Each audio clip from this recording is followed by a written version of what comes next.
उपराष्ट्रपति चुनाव के लिए मतदान जारी है। जी हां, जगदीप धनखड़ के लिए प्रधानमंत्री मोदी ने वोट डाल दिया है और संसद भवन में सुबह 10 बजे से वोटिंग प्रक्रिया शुरू हो चुकी है, जो आज शाम 5 बजे तक चलने वाली है और आज ही शाम को नतीजे भी, परिणाम भी घोषित हो जाएंगे। उपराष्ट्रपति चुनाव में एनडीए की तरफ से पश्चिम बंगाल के पूर्व राज्यपाल जगदीप धनखड़, जबकि यूपीए की तरफ से मार्गरेट अल्वा मैदान में है। और खास बात यह है कि ममता बनर्जी की पार्टी टीएमसी ने चुनाव में गैर हाजिर रहने का फैसला लिया है।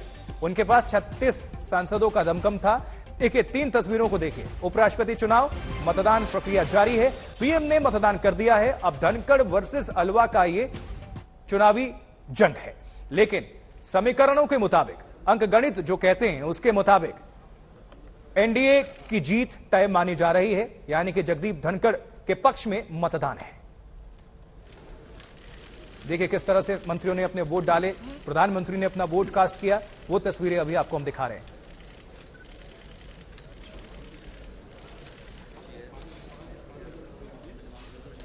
ये 4 तस्वीरें और सेंटर में पीएम, प्रधानमंत्री ने मतदान किया और वहीं ऊपर मार्गरेट अल्वा आपको नजर आ रही हैं और जगदीप धनखड़, और एनडीए के लिए पीएम ने वोट कास्ट कर दिया है। तो लोकसभा राज्यसभा के मिलाकर कुल 780 सांसद हैं जो मतदान प्रक्रिया में शामिल हो रहे हैं।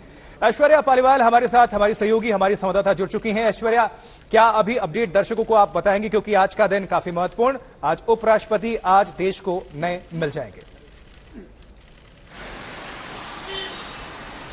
बिल्कुल ऐसा ही लग रहा है। देखिए 10 बजे से मतदान चालू होना था, चालू हो चुका है, 5 बजे तक मतदान चलेगा और आज लगभग ऐसा लगता है कि शाम को 7:30-8 बजे तक क्लियर हो जाएगा, क्योंकि रिजल्ट की घोषणा हो जाएगी कि उपराष्ट्रपति कौन बनेगा। देखिए अगर आंकड़ों की बात करें आशुतोष, तो अभी तक तो ऐसा ही लग रहा है कि जगदीप धनखड़, जो कि पहले गवर्नर थे वेस्ट बंगाल के, वो क्लियर मार्जिन से जीतेंगे। लेकिन मार्गरेट अल्वा, जिन्होंने इंडिया टुडे ग्रुप को एक इंटरव्यू में भी ये कहा था कि उनको भी लग रहा है कि जो मार्जिन रहेगा वो बहुत कम रहेगा।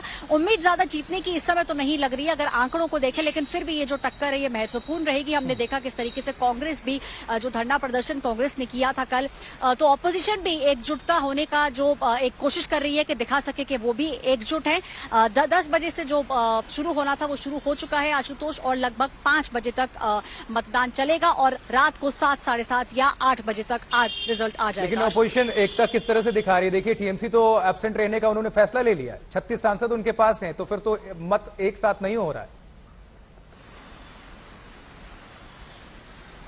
ये हमने देखा था जब राष्ट्रपति का नाम जब सामने आया था, उसके अंदर भी हमें दिख रहा था कि किस तरीके से क्रैक्स थे ऑपोजिशन में, और यही जो है इस समय भी देखने को मिल रहा है। लगभग 18 ऑपोजिशन पार्टीज मार्गरेट अल्वा के पीछे खड़ी हैं, लेकिन हमें देखने को मिल रहा है कि किस तरीके से कहीं ना कहीं कोशिश की जा रही है। कांग्रेस ने भी देखिए जो धरना प्रदर्शन किया वो अपने लिए नहीं किया था, उन्होंने कहा था कि हम जीएसटी, इन्फ्लेशन, इन सब चीजों को लेकर धरना प्रदर्शन कर रहे हैं। कहीं ना कहीं कोशिश की जा रही है कि पूरी जो ऑपोजिशन पार्टीज है वो एक मत हो जाए, लेकिन कहीं ना कहीं या तो किसी के नाम को लेकर या किसी एक मुद्दे को लेकर कहीं ना कहीं हमको देखने को मिल रहा है कि ऑपोजिशन एक मत नहीं हो पा रहा है। लेकिन फिर भी जो कैंडिडेट है मार्गरेट अल्वा, उनका ये कहना है कि उनको पूरी उम्मीद है कि जितने वोट उनको मिलने थे उतने वोट उन्हें जरूर मिलेंगे। पिछली बार वेंकैया नायडू जो जीते थे वो 516 वोट से जीते थे, अब की बार कोशिश होगी कि कम से कम 515-516 वोट एनडीए की किटी में गिरे। आशुतोष। बिल्कुल ऐश्वर्या, निश्चित तौर पर उम्मीद यही की जा रही है कि सब कुछ समीकरण तो अब दिख रहा है कि एनडीए के खेमे में है। हिमांशु हमारे साथ जुड़े हुए हैं, हिमांशु मिश्रा।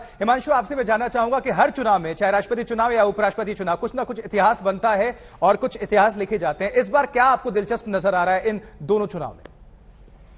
देखिए, एक इतिहास जो मैं आपको बता दूं कि देश को पहला ओबीसी उपराष्ट्रपति मिलने जा रहा है, क्योंकि अंगगणित जो है वो जगदीप धनखड़ के पक्ष में है। तो कहीं ना कहीं अब देश को पहला ओबीसी जो है वो उपराष्ट्रपति मिलने जाएगा। अंगगणित, जैसे ऐश्वर्या बता भी रही थी, कि भारतीय जनता पार्टी को उम्मीद है कि पिछली बार से ज्यादा मत जो हैं वो मिले, क्योंकि पिछली बार वेंकैया नायडू जब उपराष्ट्रपति पद का चुनाव लड़ रहे थे उनको 515 वोट मिले थे। इस बार अंगगणित थोड़ा सा डिफरेंट है। भारतीय जनता पार्टी के पास जो अंगगणित के हिसाब से अगर देखें तो 528 मत जो है अभी तक है। अब वो कितने विपक्षी सांसदों को अपने साथ ला पाती हैं, जो यूपीए के साथ है इस वक्त, तो उसमें भी क्या सेंध लगाएगी? अगर ऐसी सेंध भारतीय जनता पार्टी लगाएगी जैसी राष्ट्रपति चुनाव के अंदर सेंध लगाई गई थी, तो कहीं ना कहीं जीत का जो अंतर है वो और बढ़ जाएगा। और मार्गरेट अलवा, मैं आपको पहले भी बोल रहा हूं कि जब उनको उपराष्ट्रपति पद के लिए उम्मीदवार घोषित किया गया था, तो आशुतोष में उसके लिए हम सब जानते हैं कि हिंदी में मुहावरा है, उनको बलि के बकरे के रूप में ही प्रोजेक्ट किया गया था। उनको पता था कि वो चुनाव हार जाएंगी, अंगणित उनके साथ नहीं है। इसीलिए महज जो है एक अपोजिशन दिखाई दे, सिंबॉलिक तौर पर जो है उनको तो उम्मीदवार इसको बनाया। मतलब हिमांशु औपचारिकता एक मानी जाए, जिस तरह से समीकरण और जिस तरह से अंकगणित समीकरण आप कह रहे हैं कि वो एनडीए के पक्ष में है, तो इसको क्या औपचारिकता मात्र ही समझा जाए?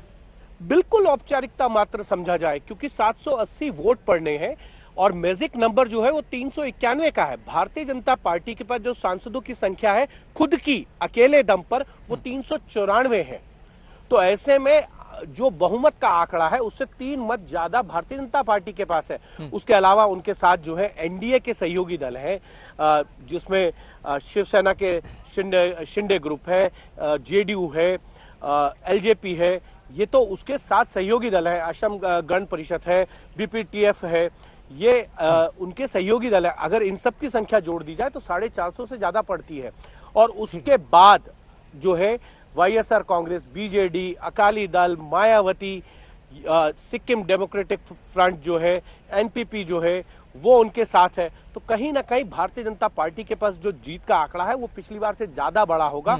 और ये सिर्फ महज औपचारिकताओं के लिए जो है ये कह सकते हैं कि मतदान हो रहा है, क्योंकि कांग्रेस इसमें जो है वॉकओवर नहीं देना चाहती थी एनडीए के उम्मीदवार को, और इसीलिए जो है मार्गरेट अलवा को आगे करके चुनाव लड़ा गया। और मार्गरेट अलवा भी ये बहुत अच्छी तरीके से जानते हैं कि इस चुनाव में उनको जीत नहीं मिलेगी, और इसीलिए वो तमाम नेताओं के साथ बातचीत भी कर रही है।